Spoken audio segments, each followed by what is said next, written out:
Hello दोस्तों, स्वागत करते हैं अपने study channel study with H the right P. तो आज हम सीखेंगे डाइजेस्टिव सिस्टम अर्थात पाचन तंत्र। तो सबसे पहले ध्यान देते हैं कि पाचन क्या होता है। जो पाचन क्या होता है उसके बारे में थोड़ा जानेंगे। तो पाचन वह क्रिया है जिसके अंतर्गत जटिल पदार्थों को क्या किया जाता है, सरल पदार्थों में बदला जाता है। जटिल पदार्थों को सरल पदार्थों में बदला जाता है, यही क्रिया क्या कहलाती है, पाचन कहलाती है। ठीक है, तो पाचन क्या हो जाएगा, जटिल पदार्थों को सरल पदार्थों में बदलना, सरल पदार्थों में बदलना।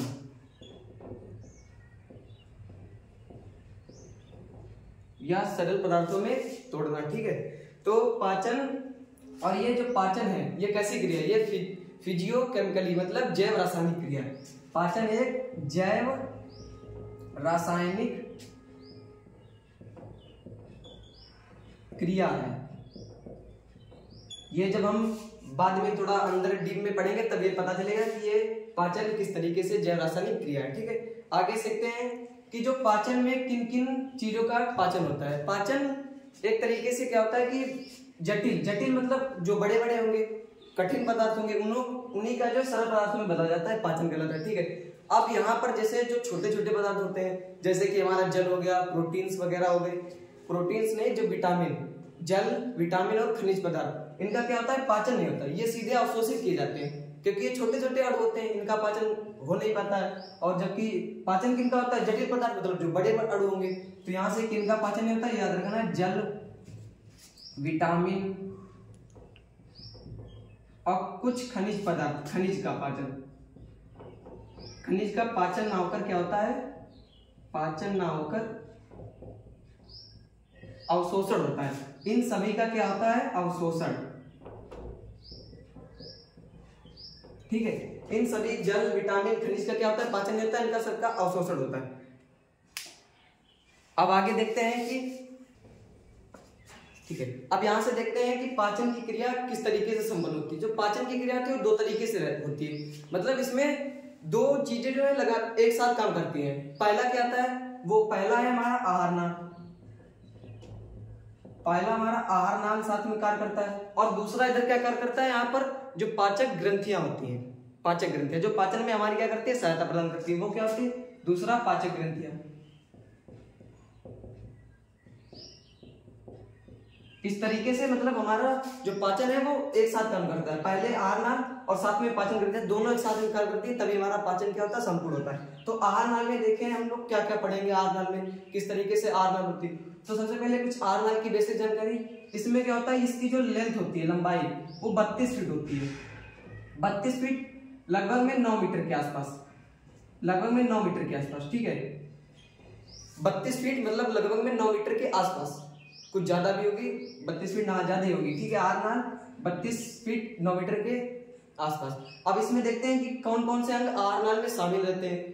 तो ज्यादातर बच्चे क्या करते हैं, आहार नाल को ग्रास नाल में लेते हैं, ये गलत है। आहार नाल में जो है पूरा पाचन सिस्टम मुंह से लेकर गुदाद्वार तक आहार नाल होती है टोटल। इसमें क्या होता है, पहला मुख गुहा, पहली क्या है, मुख गुहा, दूसरा हमारा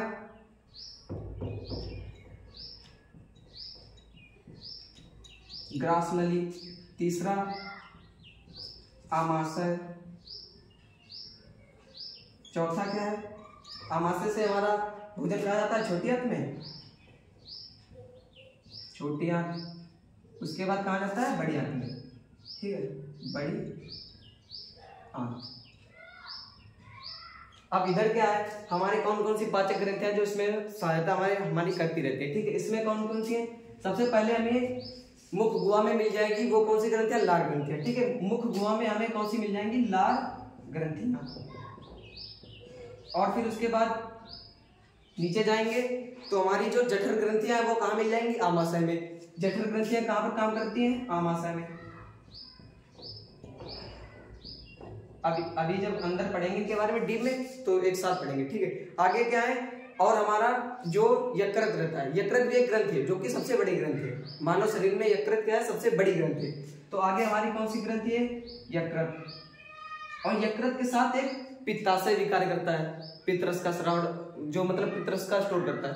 पित्त का निर्माण जो यकृत में होता है और उसको संचित पित्ताशय करता है, ठीक है। तो यहाँ से यकृत के साथ हम क्या कवर करेंगे, पित्ताशय को, ठीक है। उसके बाद कवर करेंगे अग्न्याशय। अग्न्याशय जो कि एक पत्ते के समान संरचना होती है, ये भी एक ग्रंथ की तरीके से कार्य करती है, ठीक है। अग्न्याशय, ठीक है। और उसके बाद एक लास्ट है आंत्र ग्रंथि। आंत्र ग्रंथि जो कि हमारी आंतों, आंत्र मतलब आंत, जो कि आंत में उपस्थित रहती है, ठीक है। आंत्र ग्रंथि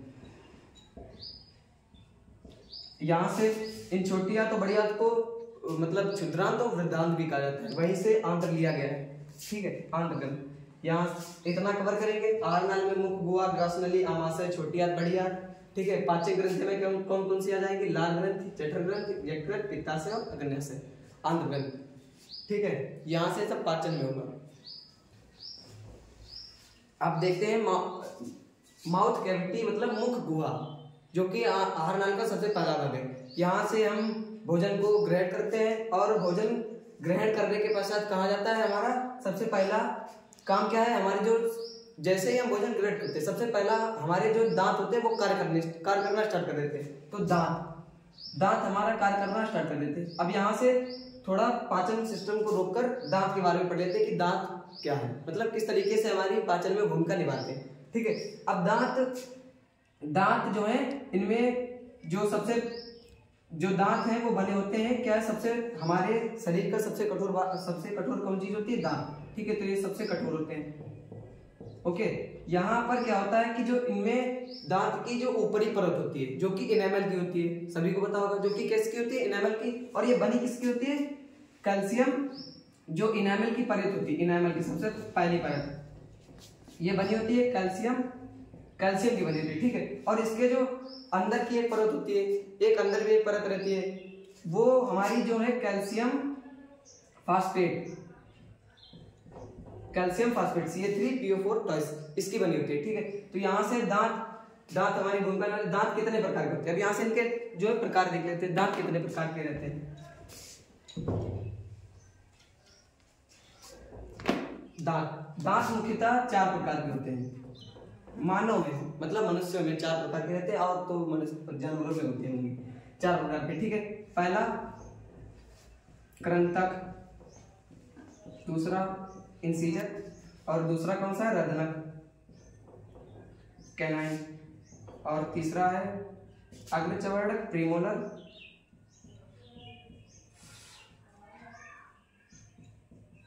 और अंतिम कौन सा है, मोलर मतलब चवर्णक, ओके। कृंतक का कार्य क्या होता है।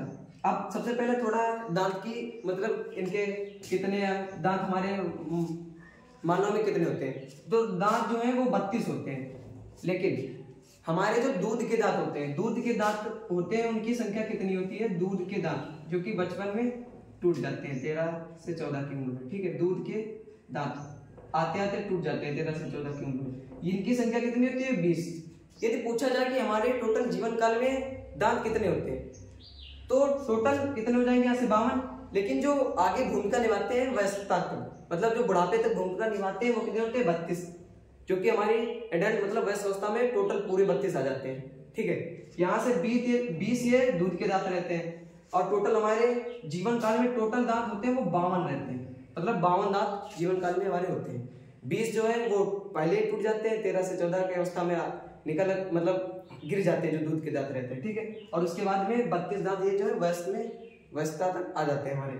यहाँ से क्या होता है, अब कृंतक के बारे में थोड़ा पढ़ लेते हैं। कृंतक क्या है, मतलब किस तरीके से हमारी कार्य करते हैं, भूमिका निभाते हैं। तो कृंतक में क्या होता है कि जब हम भोजन को मुंह में लाते हैं, भोजन को जैसे हमने हाथ से पकड़ा और मुंह में लाया, तो सबसे पहले कृंतक क्या करते हैं, उनको चबाने का कार्य करते हैं, चबाने का कार्य। तो यहाँ से चबाने का कार्य तो इनका मेन इनका होता है, लेकिन ये क्या करते हैं, इनको पकड़ते हैं, मतलब एक तरीके से कह लो कि ये भोजन को मुंह में लाने का कार्य करते हैं, ठीक है। और इनमें क्या होता है, इनकी जो संख्या रहती है, कृंतक की संख्या रहती है वो 8 होती है। 8 होती है वो कैसे, जैसे हमने दांत मान लो कोई जबड़ा, ठीक, एक जबड़े में 16 दांत होते हैं, ठीक है। एक जबड़े में कितने दांत होते हैं? 16। मान लो इस तरीके से जबड़ा है, यहाँ पर 16 दांत हैं।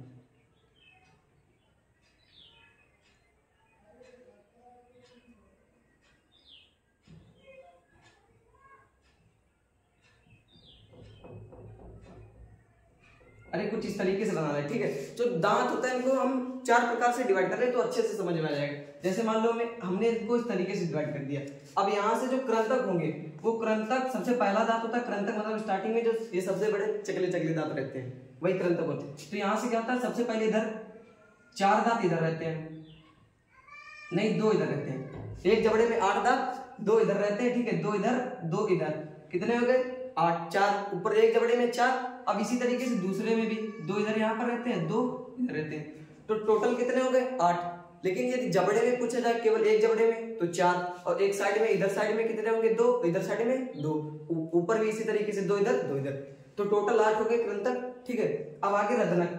रदनक दांत क्या होते हैं? इनकी जो संख्या होती है वो 4 होती है। रदनक दांत जो है, जैसे हम लोग कुछ मांसाहारी होते होंगे, कुछ जैसे बहुत लोग मांसाहारी होंगे, ठीक है, वो जब मांस खाते हैं तो रदनक क्या करता है? उनको चिड़ने फाड़ने का कार्य करता है।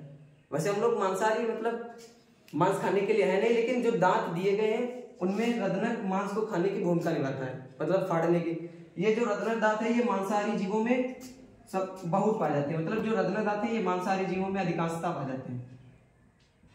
मांसाहारी जीव जैसे कि शेर, इनके देखोगे दांत बहुत नुकीले रहते हैं। जैसे हमारे लोगों में क्या होता है, ये दांत है नुकीले नुकीले दांत, ये एक इधर होगा, एक इधर होगा, एक इधर नीचे इधर, नुकीले दांत जो हमें मतलब हाथ टच करना नुकीले रहते हैं। ये क्या करते हैं? मांस को फाड़ने का कार्य करते हैं। तो यहाँ पर एक इधर होगा, एक इधर तरीके से नुकीले होंगे। ये कुछ इस तरीके से होते हैं नुकीले, ठीक है, नुकीले जो मांस को आसानी से फाड़ सकते हैं। और एक ऊपर होगा, एक इधर। तो कुल 4 रदनक होते हैं। और अग्र चवड़क की संख्या होती है 8, ठीक है।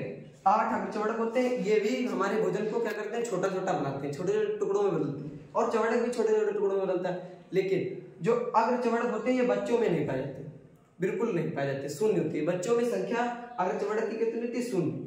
चवड़क क्या होते हैं? चवड़क जो हमारे मतलब दांतों की संख्या में 12 चवड़क पाए जाते हैं। 12 मतलब 3 इधर पाए जाते हैं, 3 इधर, 3 ऊपर वाले इधर साइड में और 3 इधर, मतलब एक जबड़े में 6, एक जबड़े में 6 चवड़क पाए जाते हैं, ठीक है। टोटल कितने पाए जाते हैं? 12। अब इसमें क्या होता है? चवड़क में जो तीसरा दांत होता है, तीसरा दांत रहता है। जैसे यहाँ पर मान लो हमने क्या कर दिया, आगे चवड़क बना लिए 4, 2, फिर उसके बाद में एक चवड़क, फिर एक चवड़क, और जो तीसरा चवड़क आएगा जो सबसे लास्ट का दांत होगा, जो सबसे लास्ट का दांत होगा वो क्या होता है? वो बच्चों में नहीं होता, मतलब लास्ट का दांत इधर नहीं बच्चों में, इधर भी नहीं, इधर भी ऊपर वाले जबड़े भी नहीं, उधर वाले जबड़े। तो कितने दांत कम हो गए? 4। तो बच्चों में चवड़क की संख्या पूछेगा तो कितनी रहती है? 8 रहती है। तो इसी तरीके से इनका सूत्र भी एक बनता है। सूत्र क्या बनता है कि जो हमने इस तरीके से डिवाइड किया, ठीक है, इस तरीके से, तो यहां से क्या बना कि इसमें 2, एक साइड में 2 दांत, इसको लिख लिया 2, ठीक है। अब क्या, अब जो रदनक रह रहा था वो एक साइड में 1, अभी केवल एक साइड वाले के लेते हैं, ठीक है। 2 इधर कृंतक और 1 रदनक का, और अग्र चवड़क के भी 2, इसके 3, ठीक है। तो 21, 23 इस तरीके से। यहाँ पर ये बटे का निशान मैथ नहीं लगानी कि यहाँ से काट कर एक कर दे, ठीक है। यहाँ से बटे का निशान ये है कि ये ऊपर वाले जबड़ा है, ये नीचे वाले जबड़ा, इस तरीके से हम मान कर चलते हैं, ठीक है। तो यहाँ से अब एक साइड में कर लिया, यहाँ से क्या करते हैं? गुणा 2, क्योंकि हमने केवल इतना हिस्सा निकाला ना, एक साइड का चौथा हिस्सा इधर आना है, इतना हिस्सा, ठीक है। तो यहाँ पर 2 कृंतक, अब यहाँ से मान लो जैसे हमें कृंतक की संख्या चाहिए, कृंतक की, तो यहाँ से 2 की गुणा 2 से करेंगे 2, ऊपर वाले में 4 और नीचे वाले जबड़े में भी 4, तो टोटल कितने हो जाएंगे? 8, ठीक है। इसी तरीके से बच्चों के लिए भी होता है। उसमें क्या होता है कि यहाँ ये वाला 0, क्योंकि भाई उनमें अग्र चवड़क होता ही नहीं है, बिल्कुल 0 रहता है। और यहाँ पर थर्ड वाला रहता है, तो इसका मतलब 2 होते होंगे, इधर भी 2, इधर भी 2, ठीक है। तो यहाँ से 2 इनका, तो ऊपर 2, इधर साइड में कितने होंगे? 4, ऊपर वाले जबड़े में टोटल 4 और नीचे वाले जबड़े में भी 4, तो टोटल कितने हो गए? 8। बच्चों में चवड़क दांत कितने हो गए? 8, ठीक है। तो यहाँ से दांत का जो काम है वो सब क्लियर हो गया। दांत के प्रकार हमने पढ़ लिए सभी। अब ठीक है, यहाँ से हमने क्या कर लिया? दांत के प्रकार।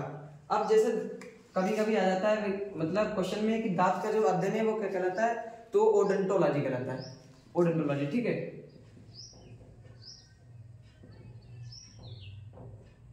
इसका अध्ययन ओडोंटोलॉजी कहलाता है। और जो दांत होते हैं इनकी छत, मतलब दांत हमारे गिरना कब स्टार्ट हो जाते हैं, जब फ्लोरीन गैस से हमारे दांतों की क्या हो जाती है, छत होने लगती है फ्लोरीन गैस से। ठीक है, अब यहाँ से इतना हो गया। दांत में हमने क्या पढ़ा कि जो दांत का पहला भाग होता है इनेमल, वो कैल्शियम से बना होता है, और जो दूसरा रहता है वो डेंटाइन होता है, वो किससे बना होता है, कैल्शियम फास्फेट से। ठीक है, अब आगे हमने क्या पढ़ा, अभी तक दांत पढ़ चुके, दांत। ठीक है, पाचन तंत्र का कार्य, इसमें किस कौन कौन से अंग शामिल रहते हैं। अब इसमें पढ़ेंगे मुखगुहा में जो ग्रंथियां पाई जाती है, लार ग्रंथियां, जो कि उधर साइड में बताया था कि दो भागों में कार्य करता है पाचन, एक तो आहार नाल में, दूसरा किस में कार्य करता है, पाचन ग्रंथियों में। ठीक है, अब यहाँ से पाचन ग्रंथियों में पहला है लार ग्रंथि, जो कि मुखगुहा में पाई जाती है, 3 जोड़ी होती है, 3 जोड़ी लार ग्रंथियां पाई जाती है मुखगुहा में, 3 जोड़ी। ठीक है, 3 जोड़ी। पहली कौन सी होती है, पैरोटिड, दूसरी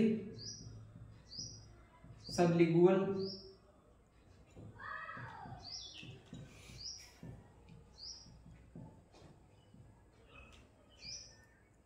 और तीसरी सबमेंडिबुलर। ठीक है,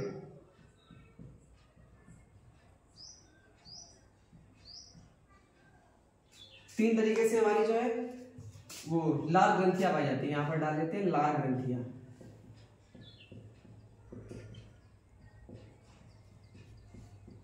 पहली पैरोटिड, दूसरी सबलिंगुअल और तीसरी सबमेंडिबुलर। ठीक है, अब जैसे जो पैरोटिड ग्रंथि होती है ये सबसे हमारी पहली ग्रंथि है, और ये सबसे बड़ी ग्रंथि, मतलब लार ग्रंथियों में सबसे बड़ी ये होती है, विशेष सबसे बड़ी जो है पैरोटिड ग्रंथि। अब ये क्या है, जो सांप, जैसे सांप नहीं होता उसमें यहाँ पर जो पुतली टाइप में बनी रहती है, वो कौन सी ग्रंथि होती है, पैरोटिड ग्रंथि, जिसमें जहर एकत्रित रहता है, वो पैरोटिड ग्रंथि में रहता है। तो सांप में सबसे ज्यादा भूमिका जहर स्टोर करने की वो होती है पैरोटिड ग्रंथि। जैसे ही सांप काटता है तो क्या होता है, पैरोटिड ग्रंथि से जो उसका जहर है वो हमारे शरीर में प्रवेश कर जाता है। ठीक है जी, ये लार ग्रंथि में सबसे बड़ी ग्रंथि है। और सबलिंगुअल, सबमेंडिबुलर यही पाई जाती है यहाँ पर। जैसे हमने बना लिया फिगर हुआ का, यहाँ पर दांत मान लो, यहाँ पर क्या है, हमारी जीभ। ठीक है, यहाँ पर एक ग्रंथि लगी होती है जो कि कौन सी होती है, पैरोटिड, और इधर साइड में हमारी होती है सबलिंगुअल और सबमेंडिबुलर। ठीक है, पैरोटिड ग्रंथि, इसमें जो सांप वगैरह होते हैं उनमें जहर रहता है। ठीक है, आगे देखते हैं कि इसमें कौन कौन से एंजाइम पाए जाते हैं, मुखगुहा में कौन कौन से एंजाइम रहते हैं। ठीक है, हमने लार ग्रंथि के बारे में, लेकिन थोड़ा यहाँ से इंटरेस्टिंग ये है कि हम जैसे जैसे आपसे पूछने लगे कि दिन भर में हम लोग कितनी लार निकालते, तो आपके मन में यही चल रहा है कम से कम निकाल लेते होंगे भाई 200 ml 300 ml, लेकिन हम दिन भर में कम से कम हमारे जो लार ग्रंथियां होती है वो दिन भर में लार का 1 से 1.5 लीटर निर्माण करती है। जो लार होती है वो 1 से 1.5 लीटर तक निर्माण की जाती है हमारे मुंह में लार। ठीक है, जो परमानेंट हम लोग क्या करते हैं, ऐसा करके लीलते रहते हैं लगातार। ठीक है, अब यहाँ से आगे देखते हैं कि इसमें कौन कौन से एंजाइम पाए जाते हैं। तो मुखगुहा में 4 प्रकार के प्रमुख एंजाइम पाए जाते हैं, 4 प्रकार के एंजाइम पाए जाते हैं। ठीक है, 4 प्रकार के प्रमुख एंजाइम पाए जाते हैं। अब यहाँ से देखिए एंजाइम कौन कौन से है। पहला है लाइसोजाइम, एंजाइम लिख लेते हैं इनके नाम। पहला कौन सा है, लाइसोजाइम।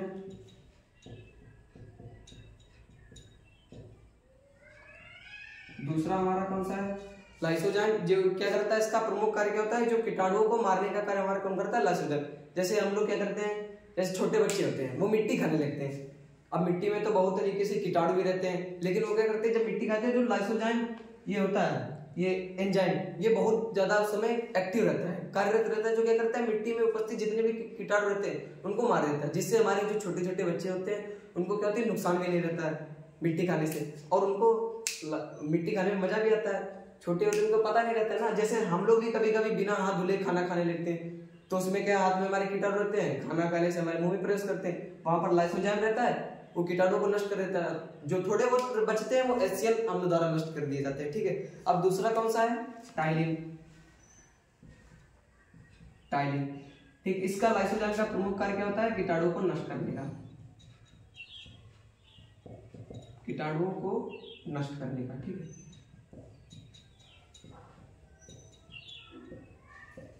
अब टाइलिन का जो प्रमुख कार्य होता है वो क्या होता है, स्टार्च का पाचन। टाइलिन और जो दूसरा होता है डायस्टेज, तीसरा मतलब डायस्टेज और टाइलिन डायस्टेज और टाइलिन ये दोनों क्या करते हैं, इनका एक ही कार्य होता है, होते बड़ा अलग अलग एंजाइम में, लेकिन इनका कार्य क्या होता है, स्टार्च जिसे हम मंडी भी कहते हैं उसका क्या करना, पाचन करना, जो भोजन में उपस्थित रहते हैं। ठीक है, इनका क्या दोनों का कार्य क्या होता है, स्टार्च का पाचन,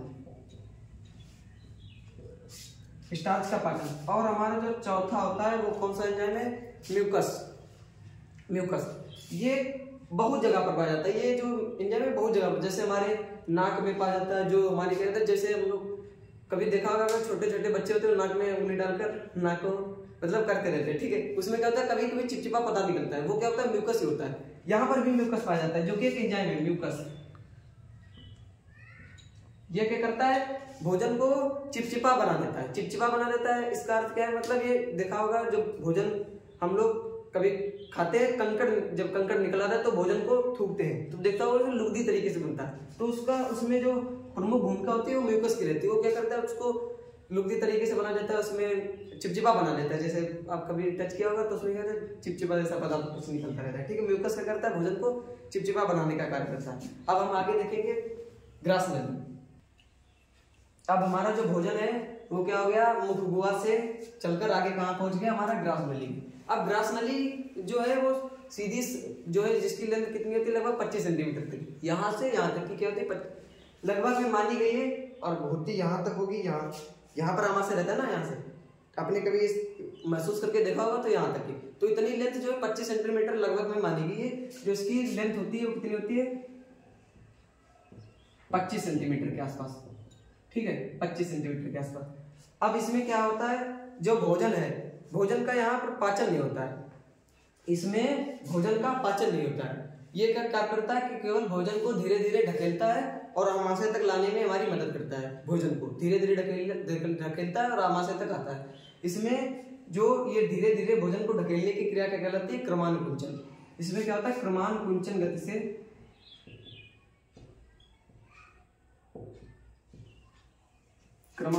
गति से भोजन गति करता है। ठीक है, गति करता है मतलब चलता नहीं है और नीचे जाता है। ठीक है, गति करता है। अब यहाँ से कहाँ पहुंचता है, वो आमाशय में। अब आमाशय में क्या होता है, यहाँ से क्रमानुकुंचन गति करके वो कहाँ पहुंचा, हमारा आमाशय में। अब आमाशय के बारे में आमाशय में देखते हैं कि आमाशय में इसका आगे क्या होता है, हमारे भोजन का आमाशय, स्टोमा।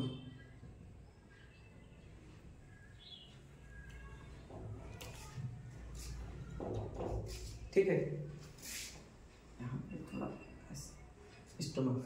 अब आमाशय में हमारा क्या होता है, जो आमाशय पढ़ा होगा, जो बचपन से हम लोग पढ़ते आ रहे हैं कि आमाशय एक हमारा जे आकार का भाग होता है जिसमें भोजन जो है इकट्ठा रहता है। हाँ वो तो सही है, लेकिन अब देख लेते हैं यहाँ पर जे आकार का एक अंग है, का एक अंग। ठीक है, यहाँ पर भोजन क्या था, स्टोर रहता है। इसके भी कई भाग होते हैं, जैसे इसके प्रमुखता जो है 4 भाग माने गए हैं। इसके प्रमुखता 4 भाग माने गए, 4 भाग होते ही है माने गए। ठीक है, इसमें जो भोजन आता है ग्रास नली से, जो ग्रास नली से भोजन आमाशय में आता है उसे हम लोग क्या कहते हैं, बोलस। उसे क्या कहते हैं, जो भोजन ग्रास नली से आमाशय में आता है उसे हम बोलस के नाम से जानते हैं। ठीक है, लुगदी तरीके से बन जाता है, उसे बोलस कहते हैं। अब यहाँ पहुंचा, अब इसके 4 भाग होते हैं। वो 4 भाग कौन कौन से होते हैं, पहला हमारा है कार्डियक। पहला कौन सा है, कार्डियक। दूसरा कौन सा है, फंडिक।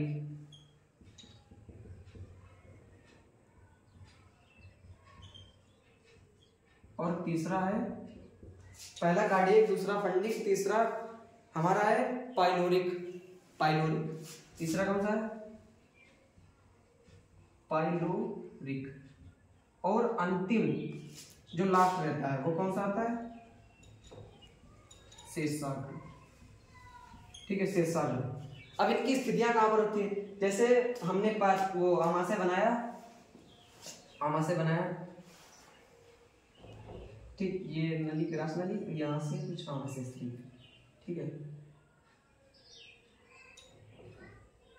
इस तरीके से हमारा, ठीक है। तो क्या होता है, जो कार्डियक भाग रहता है, सबसे पहला भाग होता है जो कि यहाँ पर ग्रासनली का इतना सा होता है, इतने में हमारा कार्डियक कार्य करता रहता है। फंडिक इधर रहता है, और यहाँ पर जो पाइलोरिक होता है वो लास्ट, जो मतलब ग्रहणी के आसपास होता है पाइलोरिक। और जो शेषाग्र रहता है वो कहाँ पर रहता है, ये वाला हिस्सा शेषाग्र का रहता है, ठीक है। जो हमारा कार्डियक जो एक्सियल अम्ल रहता है, जो एक्सियल ऊपरी भाग से निकलता है, जो एचसीएल अम्ल स्टोर रहता है वो कहाँ रहता है, कार्डियक में। कार्डियक मतलब यहाँ पर एचसीएल अम्ल क्या रहता है, उपस्थित रहता है। अब एचसीएल अम्ल हम लोगों ने पढ़ा होगा केमिस्ट्री वगैरह में कि एचसीएल अम्ल जो है बहुत ज्यादा मतलब प्रबल अम्ल है, बहुत हार्ड अम्ल है। तो क्या जैसे हम लोग सोचते हैं कि क्या हमारे पेट को भी नुकसान पहुंचाता है, इतना हार्ड है, और हम लोग जैसे मान लो छू भी लिए कैसे भी करके तो बहुत ज्यादा नुकसान पहुंचा सकता है। लेकिन ये क्या करता है, यहाँ पर जो एक परत होती है, एक परत रहती है जो कि हमारी जो किसी की होती है अम्ल है, और अम्ल की जो मतलब अम्ल की सक्रियता को निष्क्रिय कौन कर सकता है, एक क्षार कर सकता है। तो यहाँ पर जो एक परत होती है वो क्षार की बनी रहती है, जो कि म्यूकस से ही मतलब बनती है। जो क्षार की परत रहती है वो किससे होती है, इसी से रहती है, ठीक है, म्यूकस नामक पदार्थ से रहती है।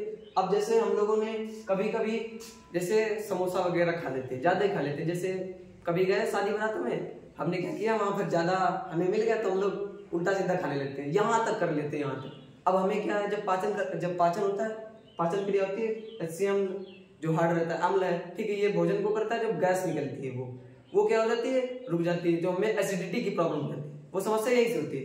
अब जैसे कभी आप लोगों ने टीवी वगैरह प्रचारों में देखा होगा कि इनो से जो है यह क्रिया ठीक हो जाती है। वो कैसे ठीक होती है, क्योंकि वहां पर जो मिल्क ऑफ मैग्नीशिया, उसमें इनो में उपस्थित रहता है मिल्क ऑफ मैग्नीशिया। वो क्या करता है, वो एक क्षार है और ये एक अम्ल है, अम्ल की अधिकता ज्यादा हो जाती है तो क्या करता है, अम्ल से क्षार है वो अम्ल से क्रिया करता है और तुरंत ही उसकी मतलब सक्रियता को निष्क्रिय कर देता है, जिससे हमारा आसानी से पाचन हो जाता है और एसिडिटी की प्रॉब्लम क्या होती है, खत्म हो जाती है, ठीक है। अब ये हो गया आमाशय में, कार्डियक का भाग हो गया। कार्डियक में एचसीएल पाया जाता है, एचसीएल अम्ल रहता है, कार्डियक में रहता है। अब जो कि सबसे ऊपरी भाग होता है, और ये क्या करता है, हमने बताया था कि जो भोजन खाया जाता है वो लाइसोजोम जीवाणु को नष्ट करता है। बचे जो जीवाणु रहते हैं वो ये कार्डियक में एचसीएल अम्ल क्या करता है, नष्ट करता है, ये जीवाणु नाशी भी होता है, ठीक है। अब आगे भोजन को ये पतले मतलब अब यहाँ से तो हम लोग पीस कर ले ही गए, लेकिन ये और उसको तोड़ता है और मतलब छोटे छोटे भागों में क्या करता है, कन्वर्ट करता है, ये एचसीएल अम्ल। अब फंडिक में क्या होता है, फंडिक में जैसे हम लोगों ने देखा होगा बहुत बार हम लोग भूखे होते हैं तो हमारा जो पेट होता है दर्द करने लगता है, बहुत तेज दर्द कर लेता है, चुभन होने लगती है। तो ये फंडिक में रूजी नामक संरचना पाई जाती है, रूजी नामक कांटेनुमा संरचना पाई जाती है। जब हमें भूख लगती है, जब भूख हमें ज्यादा तेज लगती है तो ये क्या करती है, कांटेनुमा संरचना होती है, रूजी कांटेनुमा संरचना होती है। वो क्या करती है, चुभने लगती है तो बहुत तेज जो हमारा पेट दर्द करने लगता है। तो यही इसका ये कार्य है कि रूजी इसमें पाया जाता है, जो कांटेनुमा संरचना होती है और हमें भूख का एहसास कराती है कि हाँ भाई भूख लग गई, अब खा लो नहीं तो पेट और दर्द करने लगेगा, यही होता है। जैसे हम लोग बहुत लोग कहते हैं कि चूहे दौड़ने लगे, तो वो समस्या यही से होती है, जब रूजी कांटेनुमा संरचना होती है तो उसमें आवाजें करने लगता है पेट, तो कहते हैं बहुत लोग चूहे दौड़ने लगे हमारे पेट में, ऐसा कुछ नहीं होता है, चूहे नहीं होते, ठीक है। अब आगे कौन सा हमारा पाइलोरिक अम्ल नहीं, पाइलोरिक इसका भाग होता है, ठीक है। पाइलोरिक क्या करता है, इसमें जठर रस पाइलोरिक में उपस्थित रहते हैं। अब वो जठर रस कौन से, जठर रस में 3 प्रकार के जो मतलब वो एंजाइम पाए जाते हैं।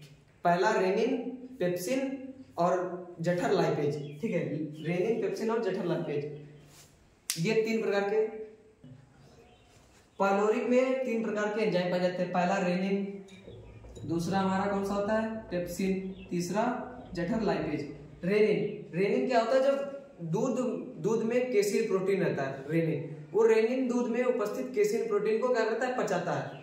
अब जैसे पचाता है, ये क्या करता है, दूध को केसीन प्रोटीन दही तरीके से बना देता है हमारे पेट में। अब जैसे हम लोगों ने देखा होगा कि जो छोटे बच्चे रहते हैं जब दूध पीते हैं तो दही की उल्टी कर लेते हैं, मतलब दूध को दही की तरीके से क्या करते हैं, उलट देते हैं। तो उसमें जो रेनिन जो एंजाइम रहता है वो ज्यादा पाया जाता है, बच्चों में रेनिन एंजाइम क्या होता है, ज्यादा होता है, बच्चों में ज्यादा पाया जाता है। और जैसे आप लोगों ने ये भी सुना होगा कि जब व्यक्ति बूढ़ा हो जाता है, जैसे आपके घर में होंगे कुछ लोग, तो उनको दही खाने से मना कर दिया जाता है। क्यों मना कर दिया जाता है? क्योंकि वहां पर रेनिन, उनके शरीर में रेनिन जो एंजाइम होता है उसकी कमी हो जाती है, जिस कारण जो है बूढ़े लोगों में, मतलब वृद्ध लोगों में क्या होता है, इसकी कमी होती है, वृद्ध लोगों में कमी होती है। और उसका कार्य क्या होता है, केसीन प्रोटीन जो कि दूध में उपस्थित होता है, केसीन को क्या करता है, मतलब केसीन का पाचन करता है। ठीक है, ये केसीन का पाचन कौन करता है, रेनिन। और पेप्सिन क्या करता है, जो प्रोटीन होती है, प्रोटीन को पेप्टाइड में बदलता है, प्रोटीन का ये पाचन करता है, प्रोटीन का पाचन। ठीक है। और जो जठर लाइपेज होता है वो क्या करता है, वसा को ट्राइग्लिसराइड्स में बदलता है, जो हमारा जठर लाइपेज होता है, मतलब वो क्या करता है, मुख्यतः वसा का क्या करता है, पाचन करता है। ठीक है, आज इतने रखते हैं, तो वीडियो ज्यादा बड़ा हो जाएगा। अब हम लोगों ने क्या किया, अभी तक पाचन सिस्टम में थोड़ा डीपली जाकर पढ़ा है, तो ये हो सकता है कि हमारा जो टॉपिक है वो बड़ा हो जाए, तो क्या करेंगे, हम इसको पार्ट बाय पार्ट पढ़ेंगे। ठीक है, तो यहाँ से वीडियो को लाइक शेयर सब्सक्राइब करना और हमारे अन्य पार्टों से के साथ भी जुड़े रहना। धन्यवाद।